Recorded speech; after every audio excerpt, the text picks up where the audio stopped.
Hello friends, welcome back to my channel with new name Biomed. Biomed welcomes you for the new topic coagulation or blood clots. Blood clots मतलब खून के थक्के, पर ये थक्के जमते कैसे हैं? मतलब ये थक्के बनते कैसे हैं? साइंटिफिक नेम में इसको हम कोएगुलेशन कहते हैं। कोएगुलेशन को आप कैसे रिलेट कर सकते हैं? जैसे कि दूध से दही बनता है, मिल्क से कर्ड बना, राइट?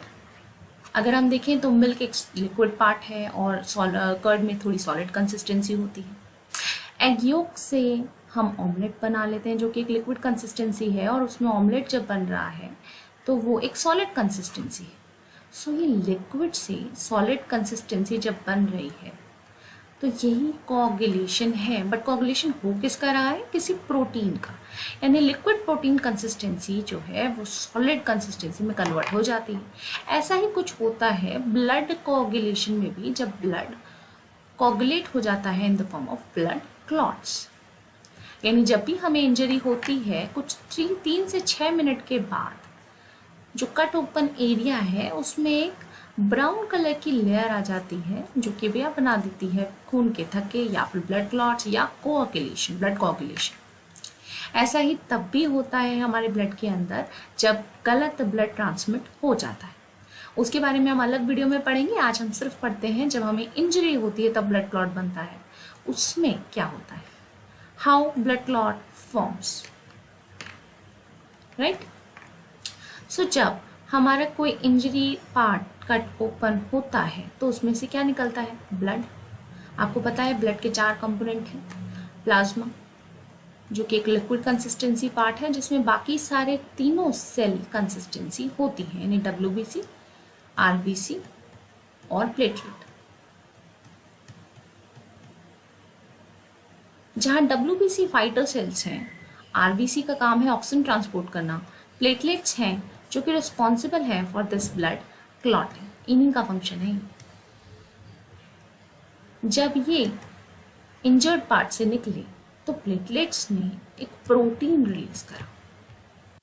जी हाँ, पर ये वो प्रोटीन नहीं है जो जमा है, ये एक एंजाइम प्रोटीन है, थ्रोम्बोकाइनेज। थ्रोम्बोकाइनेज एक एंजाइम है जो कि किसी और सबस्ट्रेट को, जो कि हमारे ब्लड में ऑलरेडी प्रेजेंट है, प्रोथ्रोम्बिन को कन्वर्ट करेगा थ्रोम्बिन में।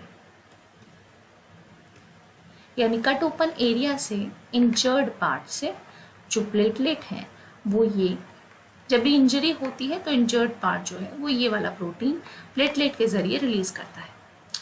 प्रोथ्रोम्बिन ऑलरेडी प्रेजेंट है और थ्रोम्बिन उससे बना है। Now this thrombin is also used to convert another substrate, fibrinogen, into fibrin और fibrin. This fibrin, अगर आप ये देखें नाम तो ये एक टर्म से रिलेट हो रहा है फाइबर्स। फाइबर्स का मतलब पता है हमें, राइट? फाइबर हमने छोटी क्लासेस में भी पढ़े हैं, होते क्या है? फाइबर्स यानी धागे। बिल्कुल वैसा ही काम है इनका, राइट? ये जो धागे हैं यानी फाइब्रिन प्रोटीन जो है वो धागे की तरह ही तो काम करता है। हमारे जो इंजर्ड कट ओपन सेल्स था 3 से 6 मिनट के अंदर ही ये फाइब्रिन प्रोटीन बनकर धागे की तरह इस ओपन एरिया को आपस में सीलने लगता है, और उसके लिए ये सब इस्तेमाल करता है डेड ब्लड सेल्स का वहां पर। ओके, और उससे क्या बन जाता है? हमारा ब्लड क्लॉट, राइट? तो platelets are responsible for blood clot as so, जैसा मैंने आपको भी बताया, क्योंकि वो थ्रोम्बोकाइनेज रिलीज कर रहे हैं जो कि बाकी सबके लिए एक्टिवेटर की तरह काम कर रहा है।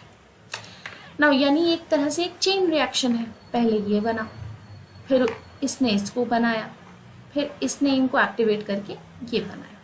पर हमारी बॉडी में ऑलरेडी प्रोथ्रोम्बिन और फाइब्रिनोजन प्रेजेंट थे, राइट? और ये कहाँ पर बनते हैं? ये हमारे लिवर सेल्स बनाते हैं। पर क्या लिवर सेल्स अकेले इसको बना लेते हैं? नहीं, लिवर सेल्स को इसके लिए इंटेस्टाइनल म्यूकोसा की ज़रूरत होती है। इंटेस्टाइनल सेल्स और mucus cells, intestinal mucus cells जो होते हैं उसमें बहुत ज़्यादा तो नहीं बट एक एम्पल अमाउंट में विटामिन के बन रहा होता है, क्योंकि इंटेस्टाइनल सेल में कुछ आपके सिम्बायोटिक बैक्टीरिया हैं, इंटेस्टाइनल बैक्टीरिया हैं जो कि विटामिन के बना लेते हैं। इसलिए हमारी डाइट में विटामिन के की कमी ज़्यादातर नहीं ही होती है, क्योंकि ये आपका फैट सॉल्युबल विटामिन है और अपने आप यहाँ पर बन जाता है। विटामिन के का एक्चुअली मीनिंग है कोएगुलेशन विद द लेटर के, इसीलिए इसका नाम है। ये एक ब्लड क्लॉटिंग विटामिन भी कहलाता है। तो विटामिन के इंटेस्टाइन में मिलके लिवर सेल्स साथ में मिलके ये बना देते हैं प्रोथ्रोम्बिन और फाइब्रिनोजन। प्लेटलेट्स जो है बाकी का काम इनको एक्टिवेट करने का करती हैं और उससे हमारा बन जाता है ब्लड क्लॉट। ओके, बट सब में ऐसा ब्लड क्लॉटिंग नहीं होती, हम तो बच जाते हैं। अब सोचिए, इंजरी हुई है और इंजरी कई हुई है और इंजरी से काफी देर तक ब्लड लॉस होता रहे, 3 से 6 मिनट तक तो ठीक है, हेल्दी पर्सन में इतना ही होता है। लेकिन ब्लड क्लॉट ना बने और ब्लड लॉस होता रहे, ऐसी केस में पर्सन ज़्यादा कमज़ोर हो जाते हैं और थोड़ी देर बाद ब्लड क्लॉट बन भी जाता है, लेकिन काफ़ी टाइम बाद, मतलब ये 3 से 6 मिनट से ज़्यादा का अंतराल लगे ब्लड क्लॉट बनने में। ऐसा कैसे होता है, ऐसा किस में होता है? ऐसा होता है एक हेरिडिटरी डिजीज़ के केस में। हेरिडिटरी डिजीज़ है हीमोफीलिया। हीमोफीलिया के जो मरीज हैं उनके अंदर ब्लड क्लॉट बनने में काफ़ी टाइम लग जाता है या फिर नहीं ही बनता है।